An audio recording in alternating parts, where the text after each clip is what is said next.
of which Caitlin Clark completely drowned the WNBA officials after the game, was like, you know what? I'm not going to, you might as well just mark down my next suspension because I'm going to keep playing with the emotion and the vigor that I'm playing with now. Caitlin Clark gets a technical foul for clapping during a heated scuffle with DeWanna Bonner, and the internet doesn't just notice, it explodes. This is the 5th technical of her season, 5, and it happened in the middle of one of the most chaotic fourth quarters the Fever have played all year, with 5 players hit with technicals in the same wild sequence near the free throw line. Clark and Bonner got tangled up first, tempers flared, words were exchanged, and suddenly teammates from both sides were pouring in to get involved. By the time the dust settled, 4 other players had technicals next to their names too, but somehow the one that wouldn't go away, the one everyone's still talking about days later, was Clark's. For clapping. Here's where it gets personal. Paige Beuckers got the exact same call earlier this season for excessive clapping, and the WNBA rescinded it without much fuss. Clark's left standing. Same league, same gesture, same rulebook supposedly. So why did one quietly disappear while the other stuck around and made headlines? That question alone has fans furious, and the deeper you look, the messier this gets. If clapping isn't a crime when Beuckers does it, why is it suddenly a crime when Clark does it? Is this really about the clap at all? Or is there something else happening behind the scenes that the league isn't saying out loud? Did Clark actually do something different in that exact moment? Something that got buried under all the noise about clapping? Something that quietly justified the call sticking when hers came up for review afterward? Is the WNBA holding its biggest star to a stricter standard precisely because she's the biggest star, the one every camera, every headline, and every referee's microphone is pointed at? And could this technique actually cost her real money? Or worse, start pushing her toward a suspension that nobody saw coming a few months into this season? Once you start pulling on that thread, you realize this isn't really about clapping anymore. It's about something much bigger than one gesture in one game. And it's been building for a while now.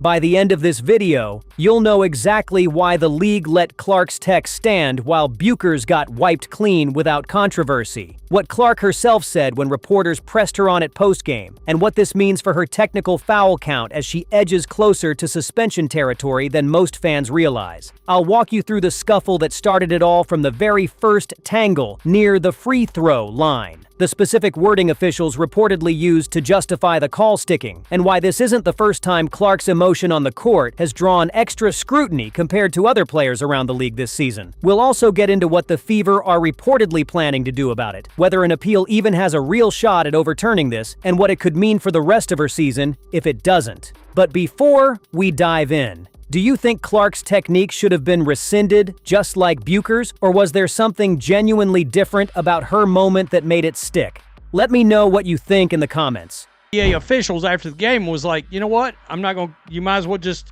mark down my next suspension because I'm going to keep playing with the emotion and the vigor. What you just heard from Caitlin Clark wasn't a throwaway quote. It was a declaration of war against the officiating in this league, and you need to sit with that for a second. She basically told referees she's not changing, suspension or not, and the room applauded her for it. That reaction alone tells you everything about how fans are reading this situation right now. They're not just defending a player, they're defending a feeling, the sense that something unfair keeps happening to her specifically. But here's what's actually wrong in this clip. The comparison being drawn isn't emotional, it's factual. Paige Beuckers got a technical foul against the Atlanta Dream back in May of 2026 for aggressively clapping, and the league overturned that penalty after determining it wasn't warranted. That's not opinion, that's a documented ruling sitting in the record. So when Clark's nearly identical situation gets treated completely differently just 1 month later, you're not watching frustration anymore. You're watching a double standard get exposed in real time, on camera, with receipts. So now you're probably asking yourself, why did Beuckers get relief and Clark didn't, when the behavior described sounds almost word for word the same? Was the league's reasoning for overturning Beuckers' foul ever actually explained in any real detail, or did it just quietly vanish once the controversy died down? Is there a different, harsher standard being applied to Clark specifically because of how much attention follows literally everything she does on a court? And if 2 nearly identical clapping incidents can produce 2 completely different rulings within the same same season, what does that actually say about how consistent these officiating reviews even are behind closed doors? The deeper question creeping in here, the one that actually matters, is whether this is really about rule enforcement at all, or whether it's about managing a player who's become bigger than the games she's playing in. That was the article we talked about earlier. I want you to keep in mind, in a game against the Atlanta Dream, Paige Beuckers got a foul back in May of 2026. That's this year. That's last month. She got a technical foul for aggressively clapping. But the league overturned the penalty after determining... Here's the answer, and it's not complicated. The league's own decision on Beuckers proves that this exact behavior, in this exact context, has already been ruled excessive enforcement once before this season. That precedent existed before Clark's situation even happened, which means the league had every reason to apply it consistently and chose not to. So the inconsistency isn't speculation or fan paranoia. It's documented, sitting right there in two separate rulings on the same gesture. The most honest read here is that officiating reviews in this league aren't operating off a fixed, repeatable standard. They're operating off whoever applies the most pressure afterward, whoever has the loudest microphone and the most public backlash trailing behind them. That's a real credibility problem if the WNBA wants these rulings to mean anything going forward. Clark calling out the refs publicly, on record, forces that conversation into the open, whether the league is comfortable with it or not. And that kind of pressure rarely stays contained to just one incident. It tends to pull more examples out into the light, and that's exactly where this story goes next. For the league's biggest star. The league's biggest star, of which that story was written about the television ratings that we're going to talk about in a minute. That blunt question hanging in the air. Are they going to do the same for the league's biggest star? Is the exact moment this story stops being about one clapping incident and becomes about something much bigger than a single foul call? And the answer lands like a gut punch. No, they did not. Clark's technique from the Mercury game stays on the books. Official, permanent. No reversal, no second look. What's right here is the framing. Calling Clark the league's biggest star isn't hype or exaggeration. It's tied directly to the ratings conversation everyone's been having all season. The one driving headlines, ad deals, and arena sellouts. What's harder to defend is the league's silence on why this specific technique stuck when Beuckers' nearly identical one didn't. 5 technicals now, 3 away from a one-game suspension that could ripple through every broadcast counting on her presence. And the phrase clown show isn't just venting anymore. It's a viewer reaction you're probably already feeling yourself. So you're sitting there thinking, wait, if she's genuinely the biggest draw in this league, the one everyone agrees moves the needle, shouldn't the league be protecting that asset instead of fueling more frustration around her every single week? Why would officials risk this kind of inconsistency specifically on their biggest star? The one player whose rating story is being written about in real time across every major outlet. Is 5 technicals this early in the season actually unusual for her? Or is this just how her competitive, emotional style of play has always looked on paper? What actually happens to Clark, to the Fever's playoff push, to the ratings everyone keeps celebrating if she genuinely reaches 8 and gets suspended for a game? And underneath all of it, is the league quietly resentful of how much attention follows her, even while clearly benefiting from every bit of it financially? So the Mercury on Monday will stay on the books. Per The Athletic, Caitlin Clark now has 5 techs on the season and faces a one-game suspension if she reaches 8. That and this league is a joke. You are a clown show. Here's the uncomfortable truth. Leagues don't get to have it both ways, not credibly anyway. You can't build marketing campaigns, ticket sales, and television deals around one player's popularity while simultaneously letting officiating inconsistency chip away at her standing game after game. 5 technicals with 3 to go before suspension isn't reckless behavior on her part, it's a pattern building toward a crisis nobody in the league office seems eager to address publicly or explain clearly. If Clark sits out a game over this, the ratings conversation everyone's currently celebrating turns into a liability story overnight, and that shift happens fast. That tension between protecting the asset and enforcing the rule book evenly across every player is exactly what's about to come into sharper focus.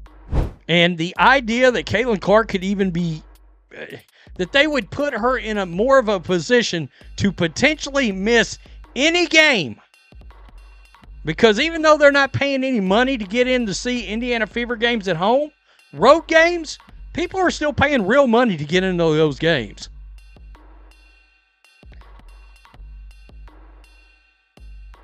Unbelievable. Now, the conversation pivots, and this is where the real money talk starts to take over the whole narrative. A potential Clark suspension isn't just an internal disciplinary footnote buried in a league memo. It's a financial liability with real fans, paying real money, walking through real turnstiles for road games too, not just packed home arenas. That part is right, and it doesn't get said enough in these debates. The unbelievable reaction isn't dramatic for effect. It's a genuine response to the sheer scale of what's being risked here over a clapping technique. What's also right is tying Beuckers and A'ja Wilson into this conversation, because the ratings spike happening across the league isn't a one-player phenomenon in isolation. It's a collective story, even if one player is clearly carrying more of the weight than the others. The number drop next confirms it. A Tempo Fever game pulled 1 million viewers on USA Network. That stat alone should stop you in your tracks and make you reconsider how big this entire situation actually is. So you're probably thinking, wait, 1 million viewers on a non-marquee network slot for a regular season Fever game? How big is that number actually in WNBA terms historically compared to past seasons? Why is the league suddenly comfortable releasing ratings again after going noticeably quiet on them for a stretch? And what exactly changed behind the scenes to bring that confidence back? Is this ratings rebound directly connected to Clark specifically, or is the entire league experiencing a genuine, broader rise in attention right now that's bigger than any single player? And if a suspension risk is sitting squarely on the player most tied to that ratings spike, how seriously is the league actually weighing that financial exposure behind closed doors versus just enforcing rules blindly without considering the consequences? The deeper question forming here, the one that lingers, is whether the WNBA fully understands what it's risking by letting this play out the way it has. The ratings, right here. And I wanted to tie this in because, in part, Paige Beuckers and A'ja Wilson's part of the story here. All right, the ratings came out the other day. The Toronto Tempo and Indiana Fever game got 1 million viewers on USA Network.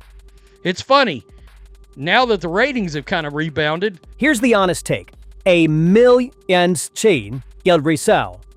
million viewers on USA Network for that matchup is a massive number for this league. Full stop. And it proves the audience genuinely showing up isn't going anywhere despite all the technical foul drama surrounding it. The league releasing ratings again, right as this controversy peaks publicly, isn't coincidence, it's confidence. They know the numbers support their biggest storylines right now, and they're not afraid to show it. But confidence in the ratings doesn't excuse inconsistency in officiating. Those are two completely separate problems happening at the exact same time, and conflating them helps no one. The league can celebrate audience growth in public while still mishandling the player driving a huge piece of that growth in private, and that contradiction is exactly what keeps fueling this entire controversy further, with no real resolution in sight yet. So that's where this leaves us. Two nearly identical clapping calls, two completely different outcomes, and a league that's let the gap between them sit unexplained for over a month, while one of its biggest stars edges closer to a suspension that could actually dent the ratings boom it keeps bragging about. The bold truth is simple. You can't market a player as the engine of your league's growth and then let inconsistent officiating quietly chip away at her every week. Whether you think Clark's tech was justified or not, the double standard is real, documented, and unresolved. If you want to stay ahead of where this goes next, whether it's an appeal, a suspension, or another ratings record, subscribe now so you don't miss how the league handles its biggest star when the spotlight gets even hotter.